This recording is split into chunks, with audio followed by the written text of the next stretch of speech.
Come on. Benji bastard. iPhone Ben Gate. No. No. Come on. Jojo pose. Alright, maybe not. Good morning, good afternoon, good evening, guys. Welcome to Chris is Talking, and this is my Mob Psycho 100 episode 6 anime review. Titled Discord to Become One. Yes, I read the title elsewhere. Sue me. Don't. I don't have any money, so you just don't.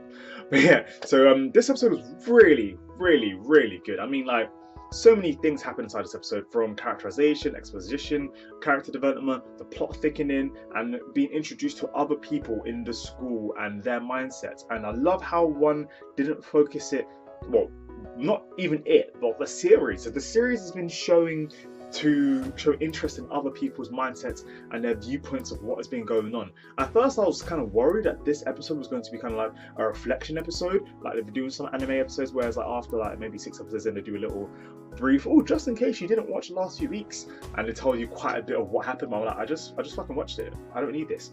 But it was done really cleverly. It didn't feel shoehorned, it didn't feel pushed in our faces.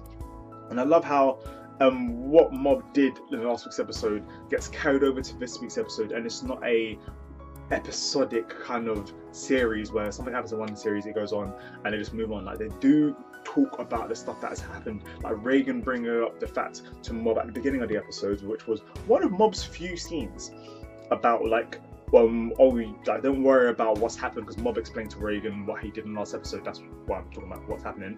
And then Reagan was like, don't worry, you are allowed to do self-defense, as long as it's self-defense, really. And Mob explains, is it self-defense if you end up destroying the school, giving the guy a bad haircut, making him naked, and blah blah. Reagan's like, all that from self-defense. So like, we do get to see Reagan, we do get to see Reagan's point of view. We do see like Mob and Reagan interact a bit at the beginning, and it focuses on just them at first.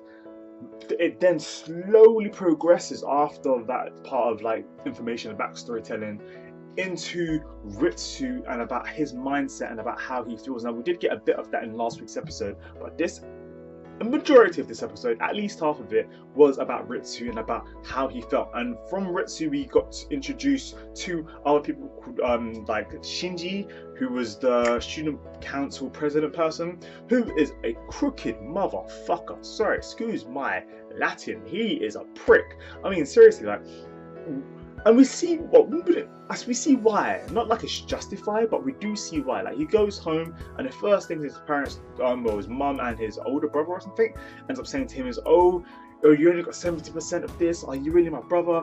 This, that. I mean, Shinji's mindset is really weak, and it is the kind of mindset to be a bad guy, to become a villain. And in some right, Shinji was the main villain of this episode. I mean, he really just fucked up Tenga's popularity and his reputation in the school. Even though Tenga, I don't know if you remember Tenga is the guy who looks like Metal Bat. He is the Metal Bat of the series, because he looks like him, speaks like him, he's got the same attitude as him. Obviously, it's made by one, so maybe the similarities do cross over. It'd be hilarious if Tenga was actually related to that, anyways, so to Metal Bat.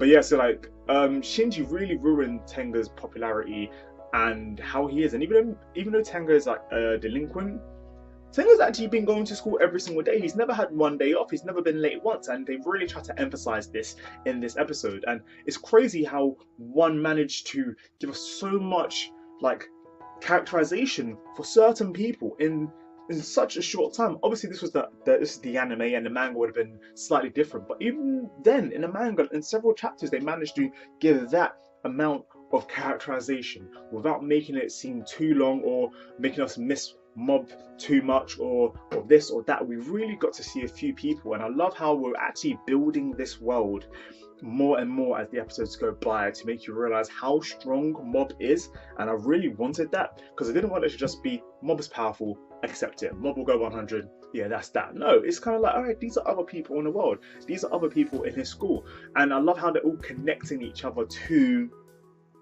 each other. So for example, once Shinji framed Tenga, well, Shinji and Ritsu actually framed Tenga for the whole female recorders being broken, and he kept all of them, and apparently he was taking them home to lick them and all that, being a straight up hentai, straight up pervert, hentai, fucking octopus hentai, all up in his face. I felt really sorry for him. I mean, this guy was out training with the Body Development Club, and he was actually doing some good. He was out running, exercising, trying to get his body stronger.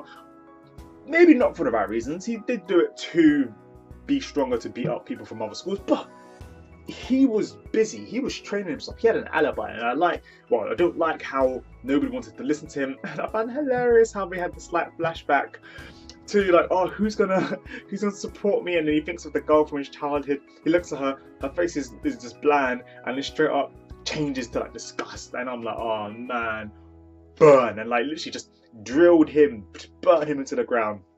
Mean. Yeah, man, Ritsu was a prick in this episode. Like, what is going on with him? He's really having some personality issues. Straight up personality issues. Considering that he has so much going for him, it's kind of interesting that what he wants isn't what he has. And I think that's what a lot of humans have. I say humans like I'm not a human, but that's what a lot of people have. Like, everybody looks at everybody differently. When you're born with something, it's not special anymore. But what you need to kind of do is realize what you have and work on that to become the best person that you are. But Ritsu, he, as a human, he feels like he is the kind of best person that he is. He's good looking in anime terms. He's healthy. He's popular. He's really smart. They really try to emphasize this through the episodes, how Ritsu is and how Ritsu doesn't really care. And I guess Shinji was kind of brought into this episode to kind of show you, oh, this is the same kind of mindset, and this is what happens when somebody with that mindset keeps being told that they're being perfect, but you need to be better. But with Shinji, he was kind of fucked up, because when he went home, like, his family didn't like him anyway. They're just kind of like pushing him even more.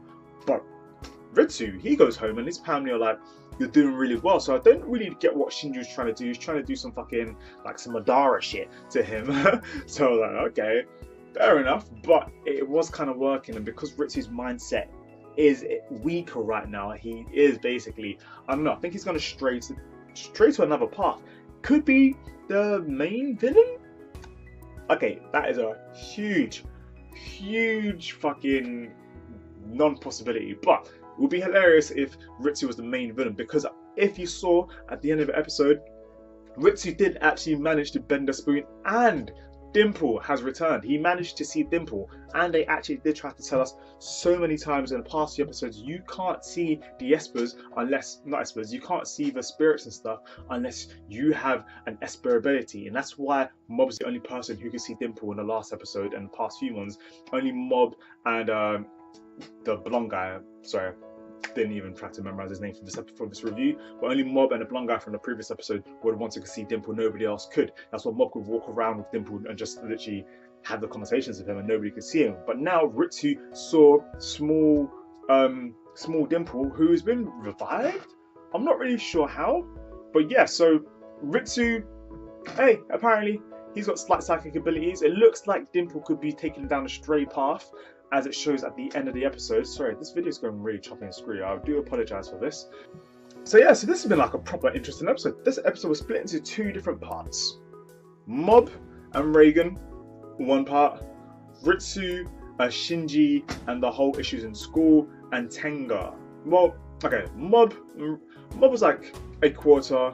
What is it? Tenga was like another quarter, and then Shinji and Ritsu were the other half, because it did kind of go back and forth between those two. So now, I've really enjoyed this episode. I know it's not going to be as good as, sorry, I had a bubble in my throat. I know it's not going to be like some people's favourite episode, because it wasn't as crazy or dramatic as the past few episodes have been happening, especially last week's episode with that crazy fight.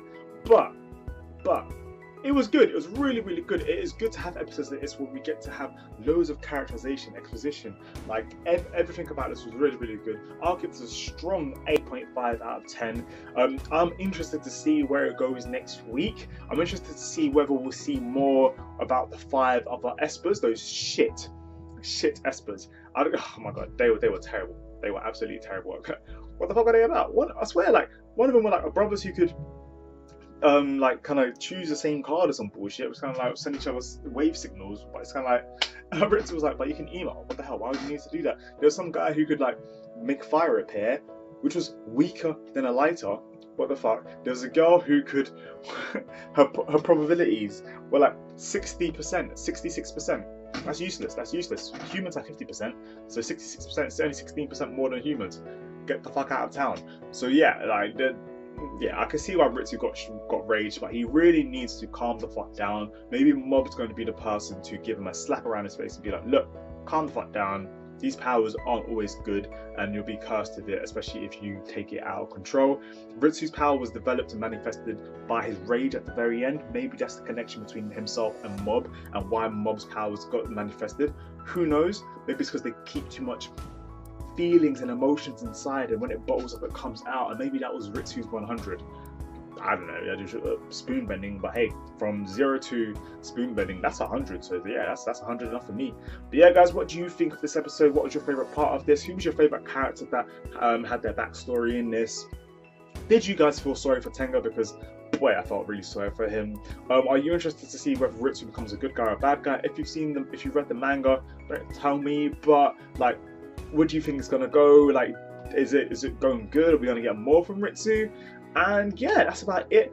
Guys, I hope you really enjoyed it. I did post up my first vlog last week, so I'm going to put it in the notes in this. You may have seen a few of the tags and stuff like that. Please do check it out. It's about how I managed to fit my normal life, my anime and my fitness life together, and just all that kind of stuff. I'll be posting vlogs weekly as well, so a new vlog will be out tomorrow. Stay tuned for that. Do subscribe so you can be notified for my videos, my Mob Psycho 100 playlist.